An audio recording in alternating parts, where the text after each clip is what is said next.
હું છું આપણી સાથે કિશન તિવારી। આપ જોઈ રહ્યા છો ઇન્ડિયા ન્યૂઝ ગુજરાત અને સમાચારોની શરૂઆત કરીએ આપણે બનાસકાંઠાથી। તો બનાસકાંઠામાં કોરોનાની એન્ટ્રી થઈ છે અને ત્યારે આપણે વાત કરીએ તો પાલનપુરમાં એક દર્દીને કોરોના પોઝિટિવ આવ્યો છે અને ત્યારે ગઈકાલે બનાસ જનરલ હોસ્પિટલમાં આ દર્દીઓ RT-PCR પોઝિટિવ આવ્યો હતો અને ત્યારબાદ બનાસ મેડિકલ હોસ્પિટલમાં 20 બેડની ઇમરજન્સી સુવિધા પણ ઊભી કરાઈ છે।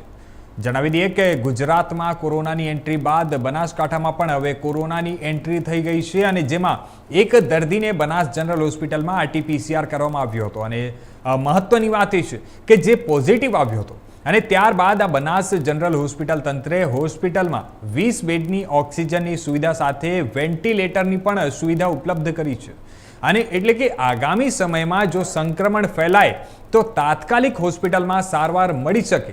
જો કે જિલ્લાના આરોગ્ય વિભાગે પણ કોરોના પોઝિટિવ જે રિપોર્ટને લઈને જિલ્લાની PHC અને PHCને પણ સૂચનાઓ આપી છે અને આગામી સમયમાં જો કોઈ સંક્રમણ વધે તો તૈયારી રાખવાની પણ સૂચનાઓ આપવામાં આવી રહી છે।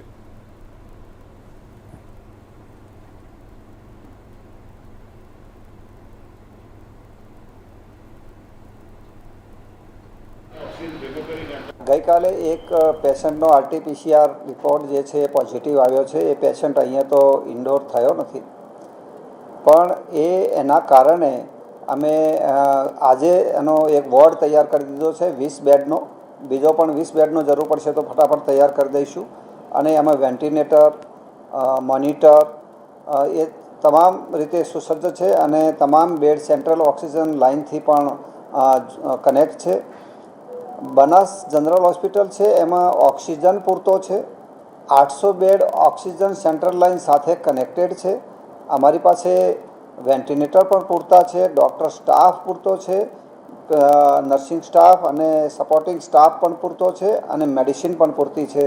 એટલે કોઈ પણ પરિસ્થિતિ આવશે તો બનાસ જનરલ હોસ્પિટલ છે એ પહોંચી વળવા માટે તૈયાર છે।